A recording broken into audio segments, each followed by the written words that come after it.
ನನಗಿರೋ ಮಾಹಿತಿ, ನಾನೇನು ಚುನಾವಣಾ ಪ್ರಚಾರಕ್ಕೆ ಹೋಗಿಲ್ಲ. ನನಗಿರ್ತಕ್ಕಂತ ಮಾಹಿತಿ, ಅಸ್ಸಾಂನಲ್ಲಿ 100ಕ್ಕೆ 100 ಗೆಲ್ತೇವೆ.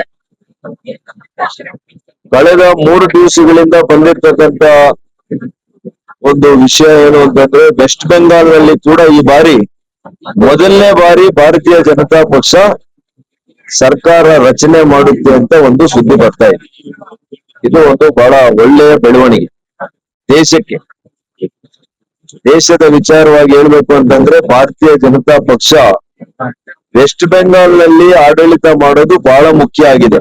ಯಾಕೆಂದ್ರೆ ಹೊರದೇಶಗಳಿಂದ ನಿಮಗೆ ಗೊತ್ತಿದೆ, ವಿಶೇಷವಾಗಿ ಬಾಂಗ್ಲಾದೇಶದಿಂದ, ಬೇರೆ ಬೇರೆ ದೇಶಗಳಿಂದ ಯಾವ ರೀತಿ ನುಸುಳುಕೋರರು ಒಳಗಡೆ ಬರ್ತಾ ಇದ್ದಾರೆ.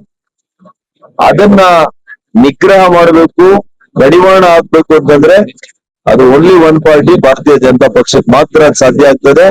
ಅದಕ್ಕೆ ಬಹುಶಃ ಜನರು ಕೂಡ ಅವರು ನಿರ್ಭೀತಿಯಿಂದ ಮತಗಟ್ಟೆಗೆ ಹೋಗಿ, ಮತಕೇಂದ್ರಗಳಿಗೆ ಹೋಗಿ ಮತವನ್ನ ಚಲಾಯಿಸ್ಲಿಕ್ಕೆ ಬಹುಶಃ ಎಲ್ಲಾ ಅವಕಾಶಗಳಿದೆ. ಈ ಬಾರಿ ಮಾಡಿದ್ರೆ 100ಕ್ಕೆ 100 ನಾನು ಹೇಳ್ತೀನಿ, ಈ ಸಲ ಭಾರತೀಯ ಜನತಾ ಪಕ್ಷ ಈ ಸಲ ಆಡಳಿತ ಮಾಡ್ತದೆ. ಅಸ್ಸಾಂ 100ಕ್ಕೆ 100 ನಾವು ಗೆಲ್ತೇವೆ.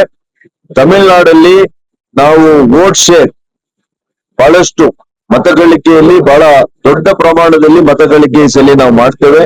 ಸ್ಥಾನಗಳನ್ನು ಕೂಡ ನಾವು ನಿರೀಕ್ಷೆ ಮಾಡ್ತಾ ಇದ್ದೇವೆ.